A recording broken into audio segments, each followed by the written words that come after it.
4 طرح کے گناہگار رمضان المبارک میں بھی بخشے نہیں جاتے۔ حضرت محمد صلی اللہ علیہ وآلہ وسلم نے فرمایا، فرشتے رمضان میں حضرت جبرائیل سے پوچھتے ہیں، اللہ تعالیٰ نے محمد صلی اللہ علیہ وسلم کی امت کے مومنوں کی حاجتوں اور ضرورتوں میں کیا معاملہ فرمایا؟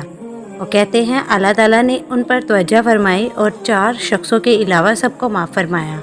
اس پر صحابہ نے عرض کیا، وہ 4 شخص کون سے ہیں؟ حضور صلی اللہ علیہ وسلم نے ارشاد فرمایا، ایک وہ شخص جو شراب کا عادی ہو، دوسرا وہ شخص جو والدین کی نافرمانی کرنے والا ہو، تیسرا وہ شخص جو قطع رحمی کرنے والا ہو اور ناطہ توڑنے والا ہو، چوتھا وہ شخص جو دل میں کینہ رکھنے والا ہو اور آپس میں قطع تعلق رکھنے والا ہو۔